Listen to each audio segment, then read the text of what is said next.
Years కష్టపడి వాళ్ళు చదివేసి ఒక 10 డేస్లో వాళ్ళకి జాబ్ వస్తుందన్న టైంలో అన్ని టెస్ట్లు అయిపోయిన తర్వాత వాళ్ళు జాబ్ ఇచ్చే టైంలో రాంగ్ ఎలిగేషన్స్ అన్ని ఫేస్ చేస్తున్నారు వాళ్ళు. సో వాటి మీద మీ ఒపీనియన్? సో ఇప్పుడు మేమందరం ర్యాంక్స్ వచ్చిన తర్వాత దొంగలు కాదు, మేము దొంగలు కాదు అని ప్రూవ్ చేసుకోవాల్సి వస్తుంది. ర్యాంక్స్ సంపాదించడం ఒక ఎత్తు, సంపాదించిన తర్వాత ఇప్పుడు మేము బుక్స్లోకి పెట్టి, కోచింగ్లోకి పెట్టి, స్టడీ మెటీరియల్కి పెట్టి, అన్నిటికీ పెట్టిన తర్వాత మళ్ళీ ఇప్పుడు కోట్ల చుట్టూ తిరుగుతున్నామండి. ర్యాంక్ తెచ్చుకున్న పాపానికి దొంగలు కాదు అని మేమే ప్రూవ్ చేస్తున్నాం. అలిగేషన్స్ వేసేవాళ్ళు వేస్తూనే ఉన్నారు, వాళ్ళే ప్రూఫ్స్ చూపించి అలిగేషన్స్ వేయరండి. మేము మాత్రం ప్రతిరోజు మేము ఇది చదువుకున్నాం, అది ప్రూవ్ చేసుకోవాలి, మేము అప్పుడు ఈ ఎగ్జామ్ రాసాం, నేను యూపీఎస్సీలో ఇంత దూరం వెళ్ళానని మేము ప్రూవ్ చేసుకోవాలి. రోజు మేము ప్రూవ్ చేసుకుంటూనే ఉన్నాం, కానీ అది ఎప్పటికీ సరిపోదు. ఈ ఎగ్జామ్ వాళ్ళు అవ్వనివ్వరండి, ఎప్పటికీ అవ్వనివ్వద్దనే కూర్చున్నారు. అది రీఎవాల్యుయేషన్ అయినా వాళ్ళు మళ్ళీ కేసుకి వెళ్తారు, రీమెయిన్స్ అయినా కేసుకి వెళ్తారు, వాళ్ళకి ఎగ్జామినేషన్ అవ్వనివ్వద్దు అని కూర్చున్నారు. ఒకవేళ టీజీపీఎస్సీ అంతే మోసపూరితమైన ఒక ఇన్స్టిట్యూషన్ అయితే, కాన్స్టిట్యూషనల్ ఇన్స్టిట్యూషన్ అయితే, గ్రూప్ 2 పైన, గ్రూప్ 3 పైన, గ్రూప్ 4 పైన ఎందుకు లేవండి అలిగేషన్స్? గ్రూప్ 1 ఎందుకు పట్టుకొని కూర్చున్నారు? 10 సంవత్సరాల నుండి జరగనివ్వలేదు. 15 సంవత్సరాలు అయింది గ్రూప్ 1 జరిగి, కానీ 10 సంవత్సరాలు వచ్చినప్పటి నుండి ఎవరేసినా కూడా జరగనివ్వట్లేదు, ఎవరో ఒకరు కింద గుంచుతున్నారు. ఈ పొలిటికల్ ఈగో అయితే ఏదైతే పార్టీలు మారిన తర్వాత జరుగుతుందో దాంట్లో నలిగిపోయేది మేము. వాళ్ళు పొలిటికల్లీ అన్ఎంప్లాయిడ్ అయిన కొద్దీ మమ్మల్ని అన్ఎంప్లాయీస్లానే ఉంచాలని చూస్తారు. ఇప్పుడు నాకు గ్రూప్ 4లో జాబ్ వచ్చిందండి, కానీ ఇక్కడ చాలామంది ఉన్న జాబ్స్ వదిలేసుకొని గ్రూప్ 1కి ప్రిపేర్ అయ్యారు. ఇప్పుడు నాకు మళ్ళీ ఎగ్జామ్ పెడితే నేను ఈ జాబ్ వదిలేసుకొని రాసే అంత ఫైనాన్షియల్ సిచ్యువేషన్స్లో నా ఫ్యామిలీ లేదు. అలా అని చెప్పేసి ఇప్పుడు ఇదే జాబ్లో నేను అంతే టైం కేటాయించి నా గ్రూప్ 1కి ఇవ్వలేను. రీమెయిన్స్ అని చాలా ఈజీగా అంటారండి, కానీ మా జీవితాలు ఆగిపోవు. ఫాల్ట్ ఎక్కడుందంటారు? ఇప్పుడు ఫాల్ట్ ఎక్కడుందని అందరూ అడుగుతున్నారు. ఇప్పుడు ప్రతి ఎగ్జామ్లో నేను ఫాల్ట్ వెతుక్కొని ప్రతి ఎగ్జామ్లో నేను కేసు వేయగలుగుతానండి. ఇలా జరగాల్సింది అని చెప్పేసి నేను కోర్టుకు వెళ్ళొచ్చు, ఇలా జరగాల్సింది అని చెప్పేసి ఇంకో ఎగ్జామ్ వాళ్ళని కూడా కోర్టుకు వెళ్ళి కేసెస్ అది కూడా ఆపేయచ్చు. పర్ఫెక్ట్గా జరుగుతుంది, పర్ఫెక్ట్గా ఏది జరగదండి. నేను ఈ ఎగ్జామ్ పర్ఫెక్ట్గా జరగలేదని చెప్పట్లేదు. ఈ ఎగ్జామ్లో ఏదైనా చిన్నపాటి లోపాలు ఉంది అని మీకు అనిపించినా కూడా దానికి ఇంతమంది మెరిటోరియస్ క్యాండిడేట్స్ కాళ్ళు గుంజడం అవసరం లేదు. ఇప్పుడు ఈ 563లోనే 11 మెంబర్స్ యూపీఎస్సీ క్రాక్ చేసిన వాళ్ళు ఉన్నారండి, వాళ్ళు అటు వెళ్ళిపోతున్నారు. ఇప్పుడు యూపీఎస్సీకి ఎన్నోసార్లు ఇంటర్వ్యూస్ వచ్చేసి వదిలేసిన వాళ్ళు ఉన్నారు. ఈ జడ్జ్మెంట్ మధ్యలో యూపీఎస్సీ మెయిన్స్ జరిగితే అది అటెండ్ అయిన వాళ్ళు కూడా చాలామంది ఉన్నారు. నేను యూపీఎస్సీ ఆస్పిరెంట్నే, కానీ మా ఫాదర్కి హెల్త్ సిక్ అయినందువల్ల నేను దానికి టైం కేటాయించట్లేదు. ప్లస్ యూపీఎస్సీ నేను అటెంప్ట్ సేవ్ చేసుకుందామని అటువైపు వెళ్ళకుండా మా నాన్నని చూసుకుంటున్నాను. ఆయన చనిపోయాక కూడా నేను ఈ జర్నీ కంటిన్యూ చేశాను. ఏమో నేను డిప్రెషన్లోకి వెళ్ళేసి జర్నీ కంటిన్యూ చేయకపోతే అటే నా ఎండ్ నా జర్నీ. సో మా జీవితాలు అయితే ఆగిపోవండి. మీరు మళ్ళీ పెడతారు, మళ్ళీ మీరే వస్తారు కదా అంటే అలా రారండి. ఇది subjective exam, multiple choice exam కాదు. సబ్జెక్టివ్ ఎగ్జామ్ అనేది మీరు లెక్చరర్స్ మారిన కొద్దీ వాళ్ళ అభిప్రాయాలు మారుతూ ఉంటాయి. ఈ ఎఫెక్ట్ని తీసేయడానికే మల్టిపుల్ ఎవాల్యుయేటర్స్ అనే వాళ్ళు ఉంటారండి. ఒకరు ఎవాల్యుయేట్ చేసినాక ఇంకో వాళ్ళు ఎవాల్యుయేట్ చేసినాక చాలా డిఫరెన్స్ ఉంటే 3 ఎవాల్యుయేటర్ దగ్గరికి వెళ్తుందండి. ఇది the best way meritorious candidates కోల్పోకుండా ఉండడానికి ఇలా చేస్తారండి. సో ఇది అన్ని ఎగ్జామ్లో పాటించే ప్రాసెసే. ఇది ఇలా జరిగితే మాకు నష్టం అవుతుంది, ఇంకోలా జరపొచ్చు కదా అనేది వేరే విషయం అండి, అది నెక్స్ట్ దానికి వచ్చే విషయం. ఇది ఇలా చేశారు, దీంతో మాకు వచ్చింది, దాన్ని గుంజుకోవడం మాత్రం ఎంత మాత్రం కరెక్ట్ కాదు. అయితే గ్రూప్ 1 స్టార్ట్ అయింది, నోటిఫికేషన్ ముందు ప్రభుత్వం 2022లో ఇచ్చింది, అప్పుడు క్యాన్సిల్ అయిపోయింది. 2023లో కూడా క్యాన్సిల్ అయిపోయింది డ్యూ టు వేరియస్ రీజన్స్ అండి. అప్పుడు మాల్ ఫంక్షన్స్ జరిగినాయి, సో క్యాన్సిల్ అయిపోయింది, అది ప్రూవ్ అయింది. ఇప్పుడు ఏంటి, మొత్తం మన ఎగ్జామ్ అయిపోయింది, ర్యాంక్స్ వచ్చేసినాయి. ర్యాంక్స్ వచ్చిన తర్వాత ఇప్పుడు ఎవాల్యుయేషన్ మీద, ఇంకా ప్రొసీజర్స్ మీద, జియోస్ మీద ఎలిగేషన్స్ ఉంటున్నాయి. అయితే ఇవేమి ప్రూవ్ అవ్వలేదు, ప్రూవ్ అవ్వకుండానే ఎలిగేషన్స్ ఉంటున్నాయి. అండ్ ఆల్సో మోస్ట్ బాధాకరమైన ఎలిగేషన్ ఏంటంటే డబ్బులు తీసుకొని సీట్ కొనుక్కున్నారు అని, ఫ్రమ్ అపోజిషన్ 3 crores తీసుకున్నారు సంథింగ్ అలా. So that is not our cup of tea అండి. ఇప్పుడు మేము కష్టపడి తెచ్చుకున్నాం, 3 years నేను 3 years కష్టపడి చదువుకున్నా. దానికి ముందు సాఫ్ట్వేర్ కూడా చేసిన, అయితే దానికి ముందు నేను ఎన్ఐటి రాయ్పూర్లో కూడా చదువుకున్నా. So I have been a merit student అండి, అండ్ చాలా కష్టపడి తెచ్చుకునేది. సో అంటే మీరు గ్రూప్ 1 ఎగ్జామ్స్కి ప్రిపేర్ అవ్వడం ఎప్పటి నుంచి స్టార్ట్ చేస్తారు, ఎన్ని ఇయర్స్ నుంచి ఇదంతా అవుతుంది, అదొకసారి చెప్పండి. అయితే 3 years అవుతుందండి. నేను యూపీఎస్సీ ప్రిపరేషన్ స్టార్ట్ చేసి 3 years అవుతుంది. కానీ యూపీఎస్సీ ప్రిపరేషన్ స్టార్ట్ చేసి 2022లో అటెంప్ట్ ఇచ్చిన, క్వాలిఫై అయినా. 2023లో రిజల్ట్స్ రాకముందే క్యాన్సిల్ అయిపోయింది. అయితే 2024లో నేను ఫుల్ ఫ్లెడ్జ్గా గ్రూప్ 1కే ప్రిపేర్ అయినా కష్టపడి. ఫ్యామిలీ బ్యాక్గ్రౌండ్ గురించి చెప్పండి. Like so my mother is a house wife and my father మిలిటరీలో చేశారు. తర్వాత వాలంటరీ రిటైర్మెంట్ తీసుకున్నారు. వాలంటరీ రిటైర్మెంట్ తీసుకొని దాని తర్వాత my father at the age of 35 మా ఫాదర్ కూడా గవర్నమెంట్ జాబ్స్కి ప్రిపేర్ అయ్యారు 2 years. ఇప్పుడు రైల్వేలో చేస్తున్నారు as a station master. So అన్ని కష్టం మీదనే వస్తుందండి. మేము కష్టంగా మా ఫాదర్ని చూసినాం, కష్టంగానే పెరిగినాం అండ్ కష్టపడుతూనే పెరగాలని నేర్చుకున్నాం. నేను ఆదివాసీ కోయా తెగ నుంచి ఉన్నానండి. మా అమ్మగారు సింగిల్, మా నాన్నగారు చిన్నప్పుడే చనిపోయారండి. సో మా అమ్మగారు టీచరు, చాలా కష్టపడి నన్ను మా తమ్ముడిని చదివించారు. నాకు మా అమ్మగారి మా నాన్నగారు చిన్నప్పుడు చనిపోయేటప్పుడు కళ ఏంటంటే ఐఏఎస్ ఆఫీసర్ అవ్వాలి, సివిల్ సర్వెంట్ అవ్వాలనేది డ్రీమ్. 2018లో నేను ఢిల్లీలో ఉన్నప్పుడు నాకు ఒక చిన్న యాక్సిడెంట్ అయ్యి అది చాలా క్రిటికల్ అయిపోయి ఒక 5.5 years నేను హాస్పిటలైజ్ అయిపోయానండి. మళ్ళీ కోలుకొని ఇంటి దగ్గరే నేను ప్రిపేర్ అయ్యాను. నేను అంతకుముందు రాసిన 2 సార్లు కూడాను నేను క్వాలిఫై అయ్యాను. నేను ఫస్ట్ టైం రాసినప్పుడు అయితే నన్ను ఎత్తుకెళ్ళి నేను ఎగ్జామ్ రాశానండి. ఎందుకు అంటే నా డ్రీమ్ ఎలాగైనా కానీ నేను అచీవ్ చేయాలి ఎట్ ఎనీ కాస్ట్ అని చెప్పి. అమ్మ సాక్రిఫైజెస్, నేను చాలా కష్టపడి మొన్న మెయిన్స్ కూడాను అసలు మొత్తం అంతా చుట్టూ నాయిస్ ఉన్నా కానీ ఎటువంటి డిస్టర్బెన్సెస్ లేకుండా జస్ట్ ఫోకస్డ్గా చదివి చాలా కష్టపడి మేము ఈ ర్యాంక్ సాధించామండి. సో ఆ మారుమూల గ్రామం నుంచి వచ్చి మా అమ్మగారి కళ నెరవేర్చాను అని ఆశించే లోపే ఎవరో వచ్చి మా మీద అలిగేషన్స్ చేయడం, బ్లేమ్ చేయడం, షేమ్ చేయడం, అది చాలా బాధగా ఉందండి. ఎందుకంటే ప్రొసీజరల్గా జరిగింది, అది మా పరిధిలో లేదు. మేము కష్టపడి చదవడం, ఎగ్జామ్ రాయడం ఒకటే మా పరిధిలో ఉంటుంది.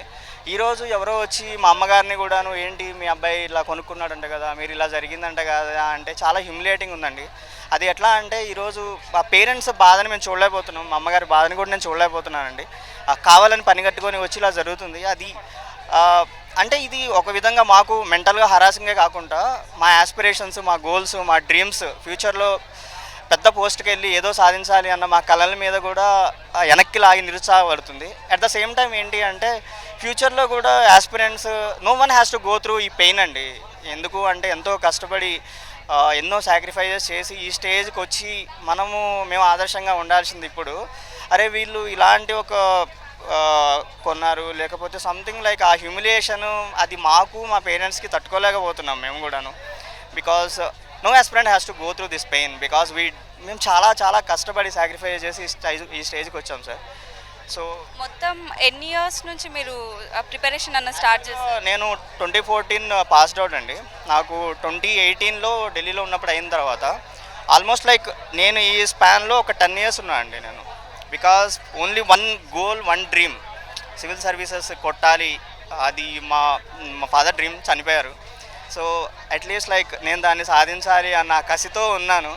సో ఇప్పుడు వచ్చింది వాళ్ళ డ్రీమ్ మనం చేసాము అనుకున్నప్పుడు నిజంగా నేను ఇది అయిపోయిన తర్వాత మా అమ్మగారిని తీసుకొని లైక్ మా ఫాదర్ అక్కడికి వెళ్ళాము.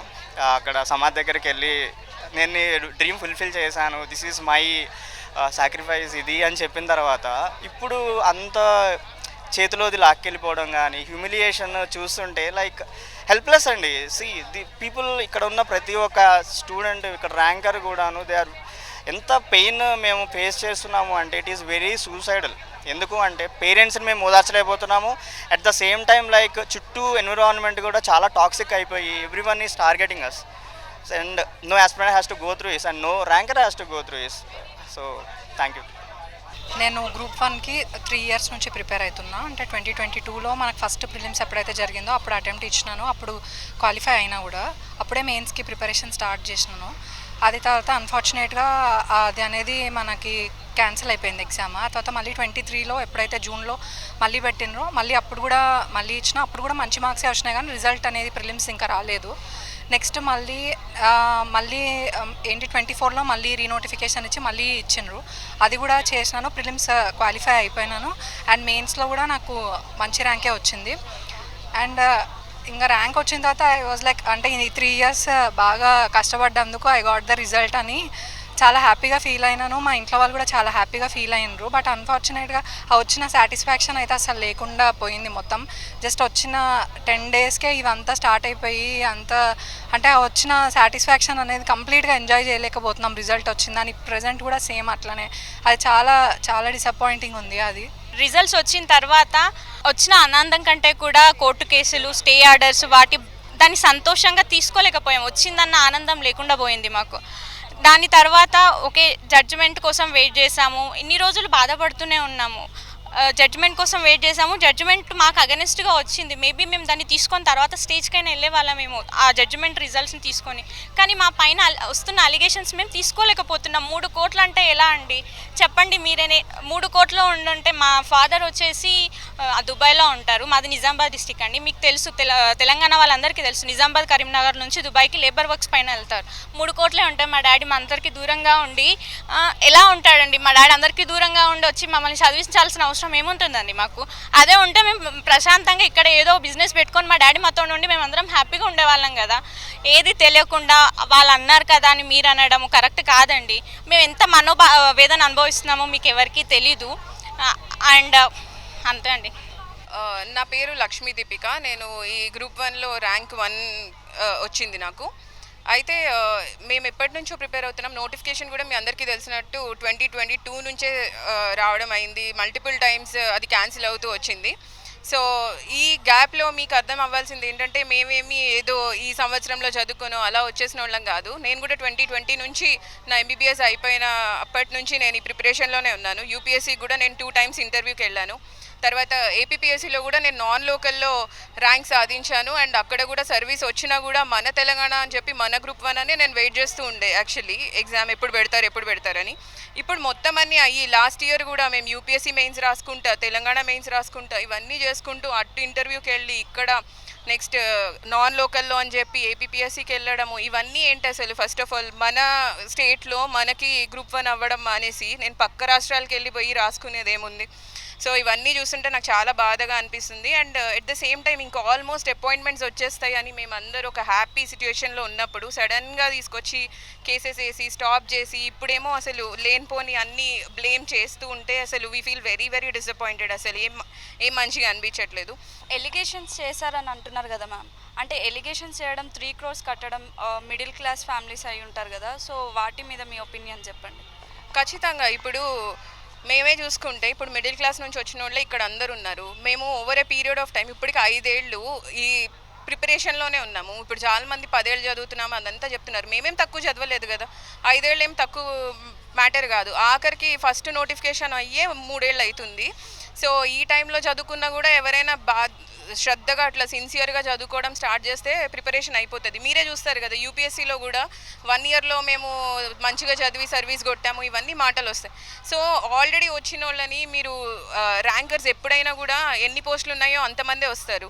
యూపీఎస్సీలో కూడా అంతే, మొత్తము ఆల్ ఇండియా అంతా రాశారని చెప్పి అక్కడ 1000 పోస్టులు ఉంటే ఏదో 1500కి పోస్టులు అయితే రావు కదా. మిగతా వాళ్ళందరూ కొనేసుకున్నట్టు కాదు కదా.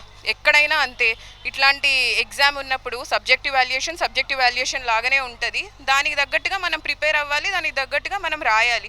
నేను కూడా మల్టిపుల్ టైమ్స్ యూపీఎస్సీ మెయిన్స్ రాసిన, 2 సార్లు ఇంటర్వ్యూకి పోయినా, తర్వాత ఏపీపీఎస్సీ ఇట్లాగా టీజీపీఎస్సీ ఇట్లా మెయిన్స్ రాసిన. ఇన్నిసార్లు రాసిన కాబట్టి ఎక్స్పీరియన్స్ తోటి ర్యాంక్ వస్తుందే తప్ప ఏమీ ఈరోజు కూర్చొని రాసేమంటే ఏమీ ఎవరికి రాదు కదా. సో ఇవన్నీ అర్థం చేసుకోవాలి. బిఫోర్ అలిగేషన్స్ వేసి ఒకళ్ళ ఫ్యామిలీస్ మీదనో లేకపోతే సిన్సియర్ ఆస్పిరెంట్స్ మీదనో బ్లేమ్ చేసే ముందు కూడా ఇట్లాంటివన్నీ ఆలోచించుకోవాలి. బికాజ్ ఇప్పుడు నేను కూడా ఒక డాక్టర్ని, యాక్చువల్లీ నేను ఎంబీబీఎస్ చేసిన, ఉస్మానియా నుంచే చేసిన. సో ఇప్పుడు మీరు మా ప్రొఫైల్ అంతా చూస్తే మాత్రం మాకేం మెరిట్ పోవడమో ఏదో అయితే మీరే టెస్ట్ చేసుకోవచ్చు, మీరే చెక్ చేసుకోవచ్చు మా బ్యాక్గ్రౌండ్ అంతా, మేము ఎంత మెరిటోరియస్గా ఇక్కడ ఈ స్టేజ్ వరకు వచ్చినామో. సో అదే కన్సిడర్ చేయండి. సో దాన్ని బట్టే మీరు ఈవెన్ పీపుల్ కూడా అర్థం చేసుకోండి. ఇట్లా ర్యాంక్ వచ్చిన ప్రతి వాళ్ళు కొనేసినట్టు ఇట్లా ఈ మాటలన్నీ ఆపేస్తే చాలా బెటర్గా ఉంటుంది. ముందు వీ డోంట్ ఫీల్, మాకు అసలు అంత బాధకరంగా అనిపించేలాగా ఉండకూడదు. ఎప్పుడైనా ఏ రిక్రూట్మెంట్ అయినా ఒక సాఫీగా పోవాలని మేము కోరుకుంటున్నాం. సో నేను ఆల్మోస్ట్ 8 years నుంచి ప్రిపేర్ అవుతున్నానండి. యూపీఎస్సీ, నేను డిఫెన్స్ సర్వీసెస్, ఎస్ఎస్బీస్ అవి కూడా ఇంటర్వ్యూస్ ఇచ్చాను. నేను 7 interviews ఇచ్చాను. యూపీఎస్సీ 3 times రాశాను, అది అవ్వలేదు. తర్వాత ఇంకా అన్నీ వదిలేసి ఎంబీఏ చేసి చదువుకుందాం, వేరే జాబ్ చేసేద్దాం అన్న టైంలో మళ్ళీ ఇది వస్తుందని తెలిసి అవన్నీ వదిలేసి మళ్ళీ ఐ స్టార్టెడ్ ప్రిపేరింగ్. సో ఉన్న జాబ్ వదిలేసి మళ్ళీ చదువుకున్నాను. So that is on me. కానీ మళ్ళీ తర్వాత 3 times ప్రిలిమ్స్ క్యాన్సిల్ అయ్యేసరికి ఏదైతే మనిషికి ఓపిక ఉంటుందో అది వెళ్ళిపోయింది.